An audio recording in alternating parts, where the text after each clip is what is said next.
Travailleuses, travailleurs, chers amis, au nom de tous mes camarades de lutte ouvrière, je vous salue chaleureusement.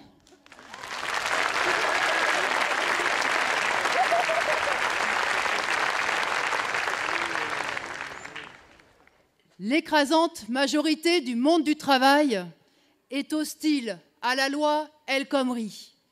Depuis plus de 2 mois, des centaines de milliers de travailleurs le disent en faisant grève et en manifestant. À l'Assemblée nationale, le gouvernement n'a pas trouvé de majorité pour la voter. Qu'à cela ne tienne, Hollande et Valls ont dégainé l'article 49.3. Cette loi sera donc adoptée sans vote du Parlement. Le peuple a le pouvoir, nous dit-on. Il l'exercerait en élisant le président de la République et les députés censés voter les lois. Mais Hollande a-t-il été élu pour démolir le Code du travail? A-t-il été élu pour augmenter la TVA, pour généraliser le chantage à la compétitivité? A-t-il été élu pour faire cadeau de 41 milliards au patronat? Non, ça, c'était le programme de Sarkozy. Et il y aurait eu un vote majoritaire à l'Assemblée, que cela n'aurait pas été plus démocratique. Parce qu'on le voit, tous ceux qui se targuent d'être les représentants de la nation ne représentent qu'eux-mêmes. Ils veulent préserver leur poste et leurs privilèges et ils se moquent bien de ce que pense la majorité de la population. Nous sommes de ceux qui n'avons jamais placé notre confiance dans Hollande. Les rares à avoir refusé d'appeler à voter pour lui au second tour en 2012 pour avertir les travailleurs qu'il trahirait le peu qu'il avait promis. Mais comme ses électeurs, nous sommes révoltés par une telle arrogance et un tel cynisme. Cette loi El Khomri devrait s'appeler la loi Gattaz, parce qu'elle a été écrite par quelques hauts fonctionnaires sous la dictée du grand patronat, et ce, bien avant que Myriam El Khomri ne soit nommée au ministère du Travail. Hollande et Valls y ont rajouté leur petite touche personnelle pour essayer de faire passer la pilule auprès des travailleurs et des jeunes qui manifestaient. Mais c'est bien le grand patronat qui a commandé cette loi pour avoir les mains plus libres encore, pour licencier plus facilement, pour fixer le temps de travail, les congés et les repos comme il l'entend. Et même s'il pleurniche encore, parce que, comme un enfant gâté, il n'en a jamais assez, il a obtenu l'essentiel de ce qu'il demandait. Au-delà de cette loi, nous avons là un exemple du mode de fonctionnement de l'État et de la classe politique. Les lois ne naissent pas dans la tête des ministres ou des députés. Elles sont conçues dans les réunions du MEDEF, dans les conseils d'administration des Peugeot, Dassault, Bolloré, Arnaud et autres Muliez. Ce sont eux qui ordonnent. Et tous les gouvernements exécutent, qu'ils soient de gauche ou de droite. Parce que pour tous ces dirigeants, gérer les affaires de l'État, c'est gérer les affaires de la bourgeoisie.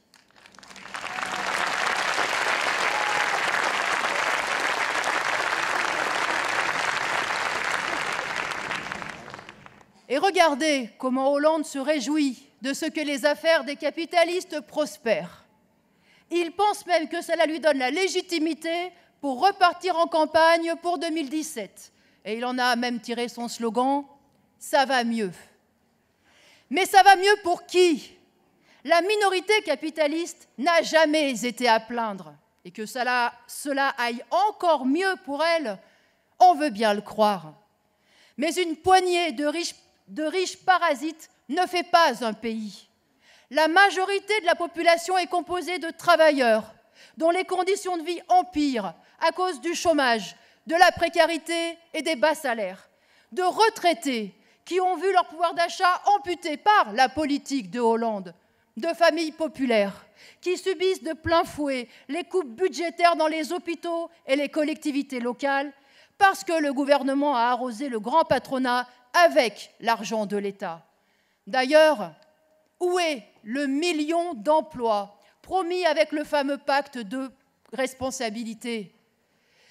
Les 41 milliards versés aux entreprises ont servi à augmenter les dividendes des grands actionnaires, à verser des salaires insolents au PDG, alors que tous les salariés en CDD, en intérim ou même en CDI subissent plus de flexibilité, alors que partout, les cadences se sont intensifiées avec des suppressions d'emplois, des blocages, voire des baisses de salaire, alors que partout, on fait aux salariés le chantage à la compétitivité. Eh bien voilà le bilan de Hollande. Il peut s'en vanter auprès des plus riches, il peut croire en sa bonne étoile, mais c'est un bilan qui ne peut que révolter les classes populaires.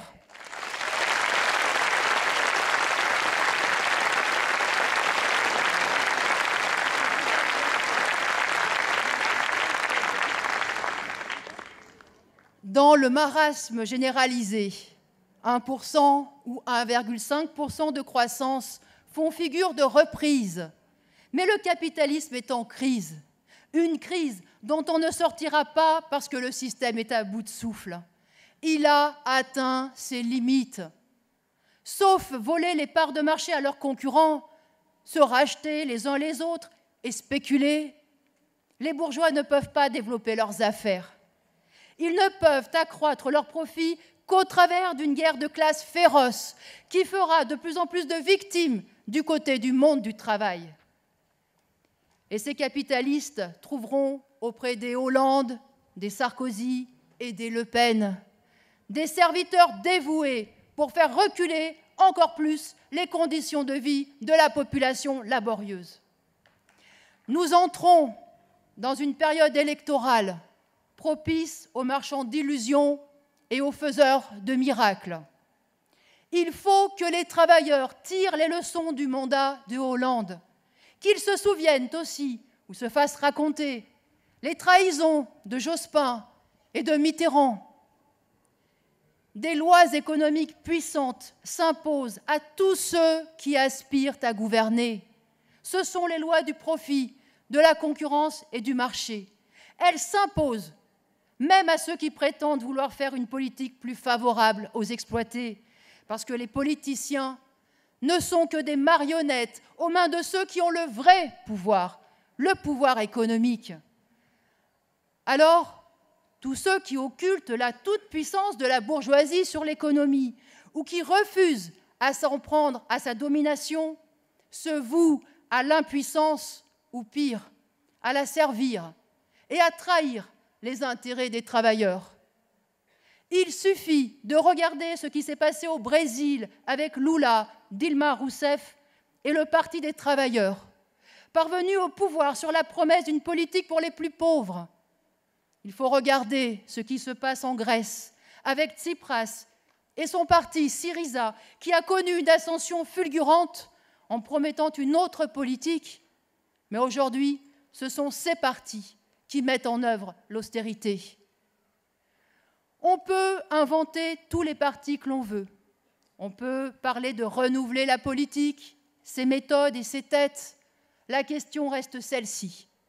Soit on se soumet à la bourgeoisie et aux puissances de l'argent, soit on se prépare à la combattre avec la seule force capable de lui tenir tête, les travailleurs mobilisés et conscients de leurs intérêts.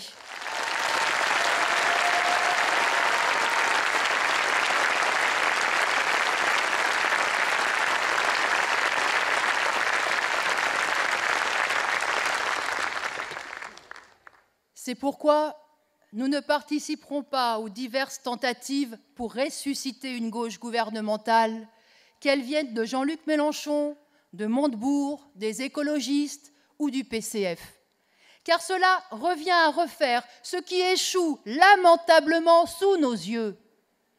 Nous voulons reconstruire un parti ouvrier qui mette en avant les exigences des travailleurs, des chômeurs, des retraités. Un parti qui prenne position politique du point de vue des travailleurs et de leurs intérêts, pas des intérêts de la France, pas des intérêts des entreprises, car il s'agit toujours des intérêts de la bourgeoisie.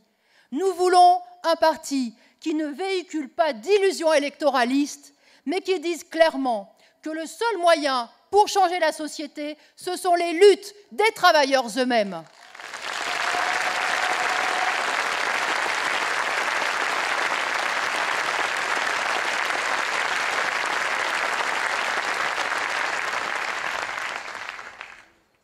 Les salariés qui se sont mobilisés depuis plus de 2 mois contre la loi travail montrent comment les travailleurs doivent faire de la politique, par en bas, en discutant entre eux, en s'organisant et en se battant avec les armes à leur disposition, les grèves et les manifestations. Alors que depuis 4 ans, le monde du travail a subi en silence, désormais, la colère s'exprime. Dans toutes les entreprises, à l'échelle du pays, dans le public comme dans le privé, dans les grandes entreprises comme dans les petites, il y a eu des travailleurs qui se sont organisés, ont débrayé, fait grève, manifesté. C'est un gage d'avenir, car la politique et la vie des travailleurs changeront s'ils se battent contre toutes les attaques du gouvernement, s'ils inversent le rapport de force avec le patronat. Nous n'en sommes pas là, mais il faut un début à tout. Et aujourd'hui, une fraction des travailleurs a retrouvé le chemin des luttes. Le mouvement de protestation a débordé le monde du travail avec des initiatives comme Nuit debout. Il a mobilisé une fraction de la jeunesse lycéenne et étudiante qui refuse, à juste titre, l'avenir de la précarité et d'exploitation que lui réservent le patronat et le gouvernement. On ne peut que s'en réjouir. Et encore une fois, il faut que la contestation se poursuive. Le recours au 49.3 est une provocation. C'est une raison supplémentaire de continuer la mobilisation. À partir de mercredi, malgré les tergiversations et le corporatisme de leurs organisations syndicales, une partie des cheminots devrait se mettre en grève. Les routiers, quant à eux, feront grève mardi. Cela se rajoute aux 2 journées appelées par les confédérations syndicales. Autant dire que le gouvernement n'en a pas fini avec cette contestation et il n'est pas trop tard. Souvenons-nous du bras de fer autour du CPE de Villepin en 2006. Le CPE avait été voté et même promulgué pour finir à la poubelle parce que la mobilisation s'était maintenue. Alors il ne faut pas relâcher la pression. Le gouvernement a pu clore d'autorité le débat parlementaire, mais il ne peut pas enterrer la mobilisation parce qu'elle dépend de nous.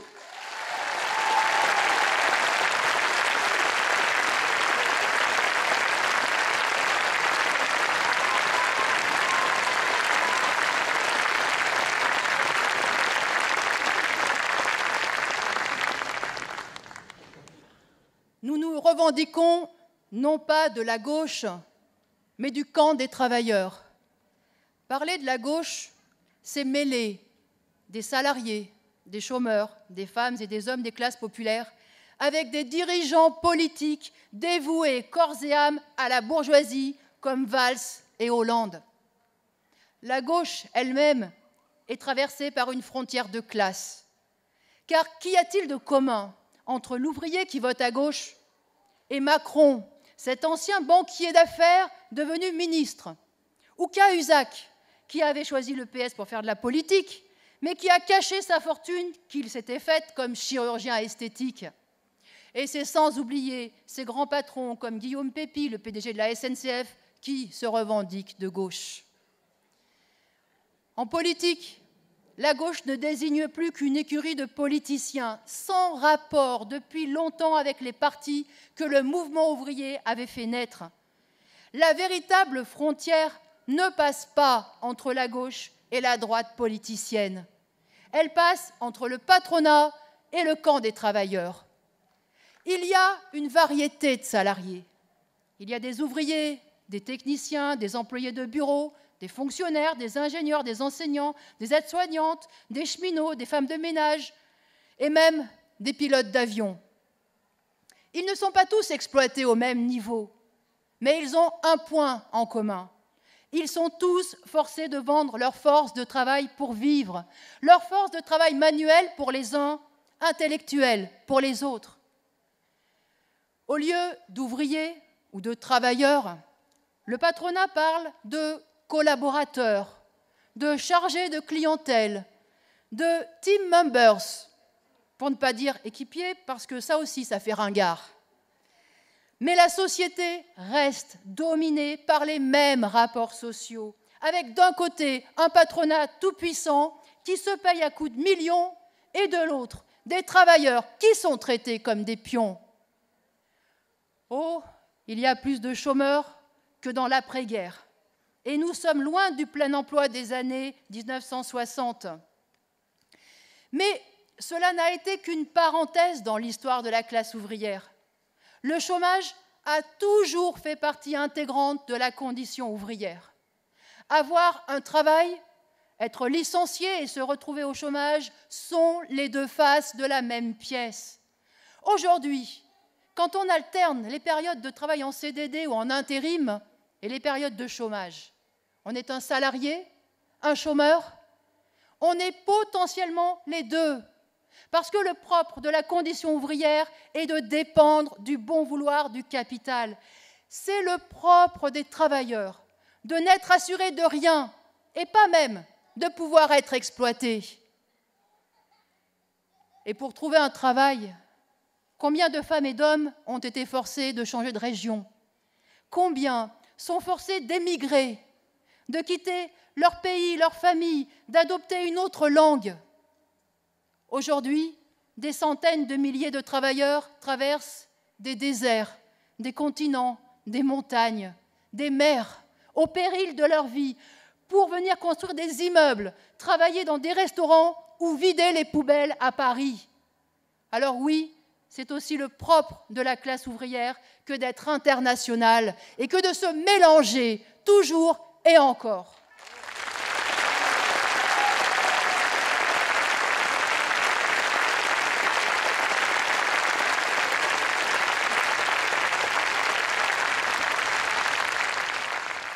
Alors, faire entendre le camp des travailleurs, c'est tout cela.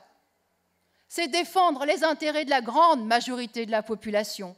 C'est défendre les intérêts de ceux qui n'exploitent personne, mais qui produisent tout. C'est œuvrer pour l'émancipation des exploités. Et c'est affirmer que oui, les travailleurs sont capables de réorganiser la société sur des bases collectives et de construire un autre monde à l'échelle de la planète.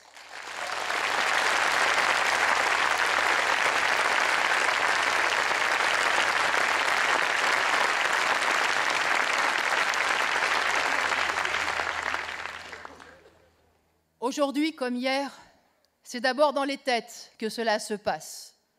La bourgeoisie ne pourrait pas régner si elle ne dominait pas les esprits, avec ses valeurs, l'individualisme et l'enrichissement effréné. Et face à elle, il n'y a plus de parti digne de ce nom pour la contrecarrer et porter d'autres perspectives. Pire, les partis que les travailleurs s'étaient donnés pour mettre en avant les idéaux révolutionnaires les ont trahis et discrédités. Le Parti socialiste a repris à son compte toutes les idées de la bourgeoisie et les relaye depuis longtemps dans les classes populaires. Quant au Parti communiste, qui a été de loin le plus grand parti ouvrier que la France ait jamais connu, il a abandonné toute perspective révolutionnaire en épousant la politique stalinienne. C'était la révolte, la combativité, le courage et le dévouement de ces militants d'entreprise qui faisaient la force et la réputation du Parti communiste. Tout cela a été dévoyé et gâché par sa direction.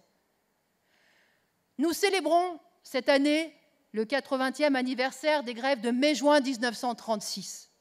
Pendant ces grèves et ces occupations, alors que les travailleurs faisaient l'expérience de leur force collective et pouvaient commencer à envisager de faire tourner les usines sans patron, Maurice Thorez, le dirigeant du PC de l'époque, déclarait « Il faut savoir terminer une grève ».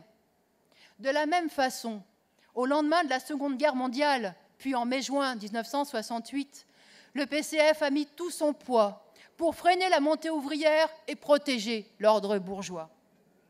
Le PCF n'a plus eu qu'un objectif, s'intégrer au système au travers des politiques dites d'union de la gauche. Au lieu de s'appuyer sur les combats que menaient ses militants, il a cultivé l'électoralisme, faisant croire que tout dépendait de l'élection de tel ou tel, que voter à gauche allait changer la vie des travailleurs. Autrement dit, pendant des décennies, le Parti communiste a été complice de l'imposture du Parti socialiste.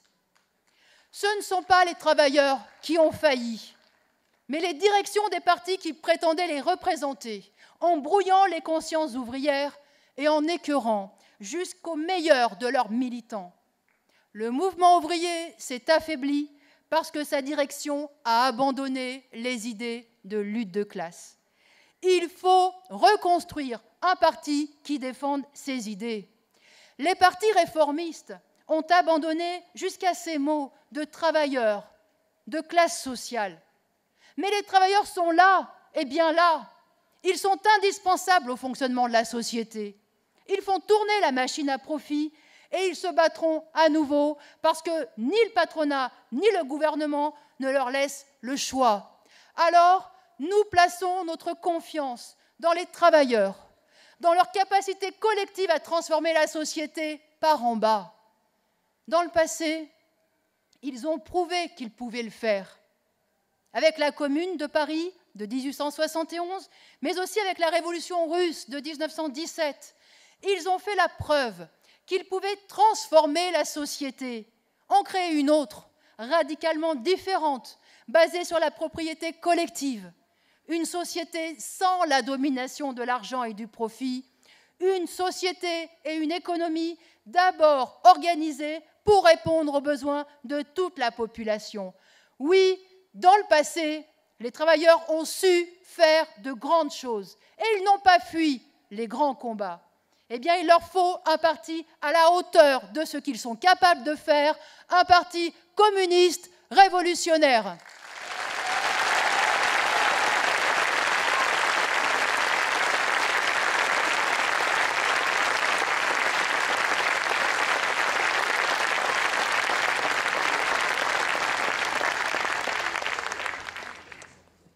Le courant communiste révolutionnaire est faible, mais cela peut changer vite.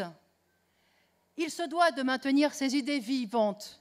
Il se doit d'être de tous les combats, des combats sociaux, mais aussi des combats politiques. C'est pourquoi, tout en étant convaincus que les élections ne peuvent pas changer notre sort, nous tâchons de nous y présenter à chaque fois et nous ferons encore le maximum pour faire entendre le camp des travailleurs lors de la prochaine élection présidentielle.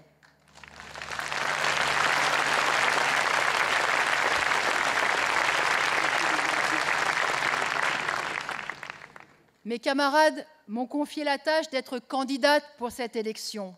Mais il faut que ce soit notre campagne à tous. L'élection présidentielle a ce petit avantage que nos idées peuvent être entendues à l'échelle du pays, y compris là où nous n'existons pas ou si peu.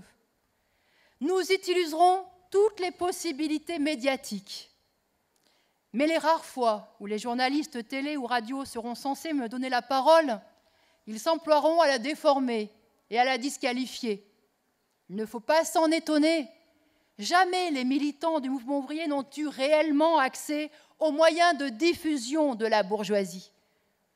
Alors, le succès de cette campagne ne se fera pas par médias interposés. Il dépendra de notre activité militante, de notre force de conviction, de notre capacité à nous faire comprendre des nôtres. Il revient à tous ceux qui se retrouvent dans nos idées de les diffuser et d'en convaincre leurs amis, leurs collègues de travail, leurs voisins, leurs proches. Beaucoup de travailleurs, écœurés à juste titre par le spectacle donné par le Parti socialiste, la droite et le Front national, ne s'estiment représentés par aucun parti. Il nous faut nous adresser à eux et les entraîner à faire un vote de conscience de classe. Il y a beaucoup de discussions à mener, des arguments à apporter, des préjugés à combattre, des perspectives à ouvrir. Cette campagne sera réussie si des centaines de milliers de travailleurs votent pour leur camp, s'ils votent pour le camp des travailleurs.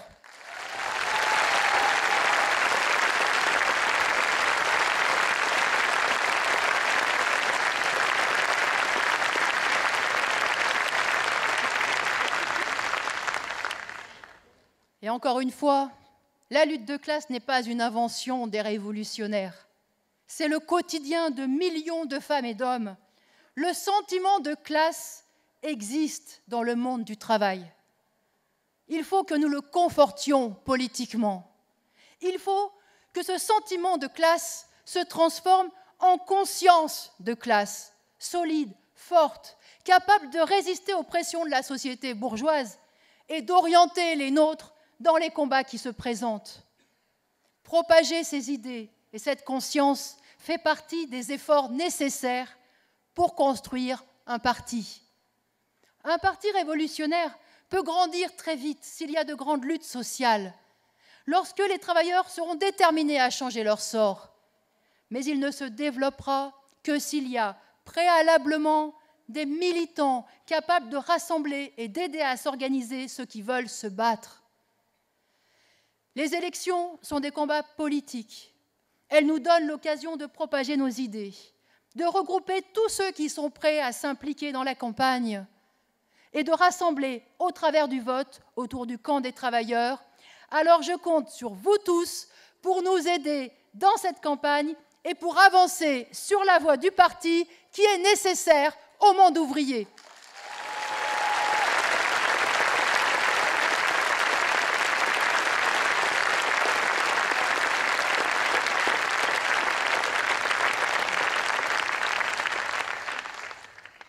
Plus l'élection se rapprochera, plus le Parti socialiste se servira de la menace du Front national et de sa possible élimination au premier tour pour faire chantage au vote utile. Nous ne combattrons pas le Front national par des combinaisons électorales. Le terreau du Front national, c'est la crise. C'est cette guerre de classe qui crée le chômage, le chacun pour soi. Alors, il nous faut être capables d'offrir des perspectives pour lutter contre le chômage, la précarité et les bas salaires. Il nous faut nous montrer les adversaires résolus de ce système fou. Les mois à venir doivent être l'occasion de s'expliquer avec ceux qui, autour de nous, sont tentés par le vote Front national et de leur dire qu'ils se trompent gravement. Un parti qui s'en prend aux immigrés, c'est-à-dire à des travailleurs, à d'autres exploités, est un parti qui ne peut être qu'un ennemi, et un des pires qui soit. Les idées les plus réactionnaires, les plus racistes, la défense du régime de Vichy, des guerres coloniales et même du fascisme, sont dans les gènes du Front national. Et même si Le Pen père a été écarté par sa fille, regardez comment la petite fille, Marion Maréchal Le Pen, cette grenouille de bénitier, drague les royalistes.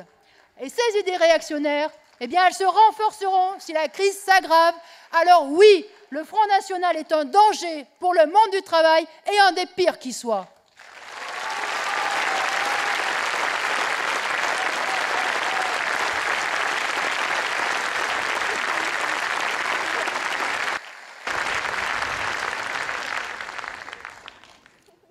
Mais encore une fois, compter sur la droite ou sur le Parti socialiste pour lui faire rempart, c'est se fourvoyer. Sur la politique sécuritaire et l'état d'urgence, sur la politique de l'asile, le gouvernement donne du crédit aux Le Pen en attisant les peurs, en renforçant les préjugés et les amalgames contre les étrangers. Alors oui, la situation politique est grave.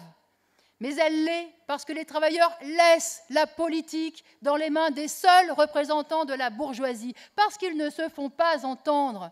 Dès que le monde du travail se mobilise sur des bases de classe Et on le voit contre la loi El Khomri, le FN apparaît pour ce qu'il est, un chien de garde du capital.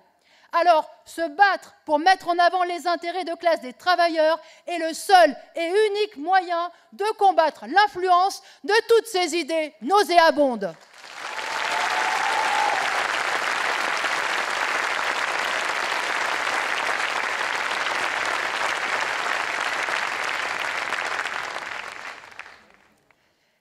Crise économique, chômage de masse, guerre, terrorisme, crise des migrants, crise écologique. Les dirigeants actuels, qu'ils soient à la tête des multinationales, des grandes banques ou des États, sont non seulement incapables d'apporter quelque solution que ce soit, mais pire, ils poussent l'humanité entière vers le précipice. Les capitalistes qui dominent l'économie la mènent dans le mur, comme les milliards qu'ils extraient de la production et de l'exploitation des travailleurs ne leur suffisent pas. Ils les jouent au casino de la finance. Autrement dit, plus nous travaillons, plus nous faisons d'efforts et de sacrifices, plus la spéculation augmente et plus nous risquons le krach généralisé. Y a-t-il plus fou que cette économie? Il ne s'agit pas seulement du sort des travailleurs. Il s'agit de l'avenir de toute la société, en particulier celui qu'elle réserve à la jeunesse. Les jeunes des classes populaires sont ballottés de petits boulots en période de chômage, de stages non rémunérés en mission d'intérim. Pour espérer un emploi durable et un salaire à peu près correct, tout ce que l'État leur propose, c'est de s'engager dans la police ou dans l'armée. Autrement dit, ils ont le choix de servir de chair à patron ou de chair à canon. Bien sûr, la fraction de la jeunesse qui fait des études supérieures peut espérer mieux en décrochant un emploi de cadre, d'ingénieur, de médecin ou d'enseignant. Mais le problème est collectif. Le problème, c'est que même ceux qui peuvent tirer leur épingle du jeu le font au milieu d'un océan de misère et d'injustice. Alors, à tous ces jeunes, je veux dire qu'il y a un autre avenir. Ne cédez pas au conformisme. Exprimez votre révolte. Depuis plus de 2 mois maintenant, quelques dizaines de milliers de lycéens et d'étudiants l'ont exprimé, leur révolte. Une fraction de ces jeunes est en train de se politiser. Elle a découvert les brutalités policières, les manœuvres du gouvernement, les tergiversations et les retournements des directions syndicales. Et elle a découvert ce que vaut la démocratie bourgeoise. Eh bien, à cela, je veux dire, vous avez envie de changer le monde? Tirez toutes les leçons politiques de la situation actuelle. Attelez-vous à comprendre les mécanismes et les rapports de classe qui régissent la société.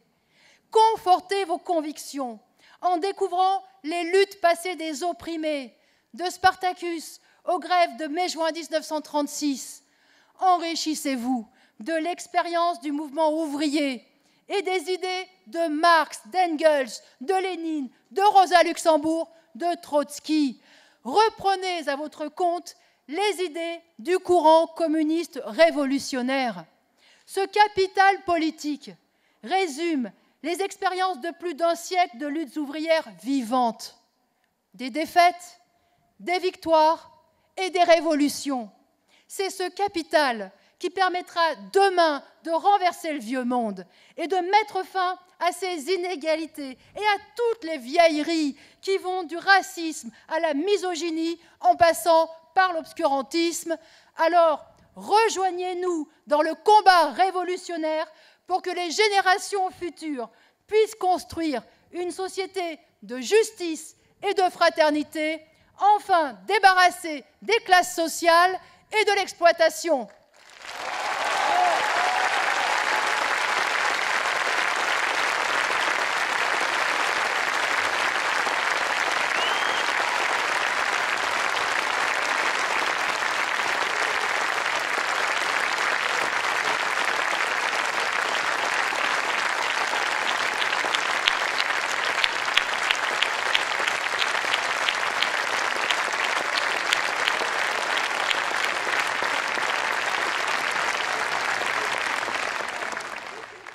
Nous ne sommes pas condamnés à cette dictature des grands actionnaires.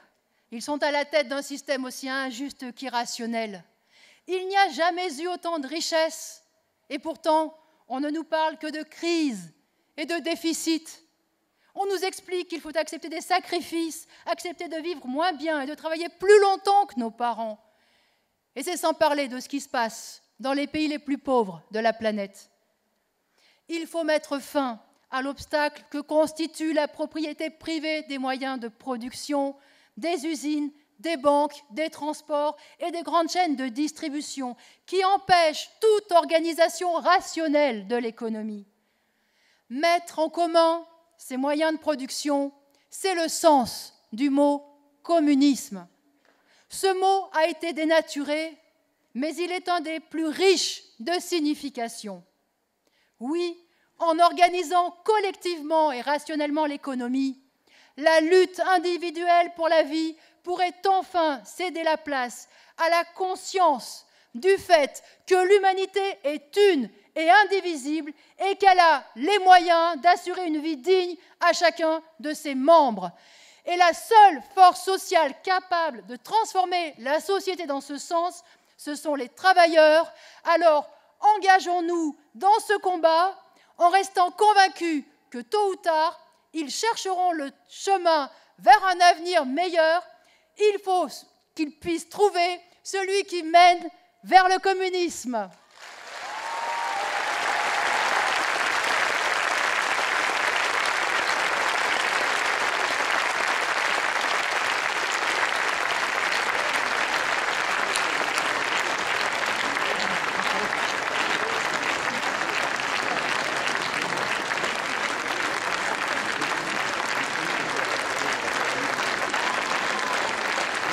Debout les damnés de la terre, debout les forçats de la faim, la raison tonne dans son cratère.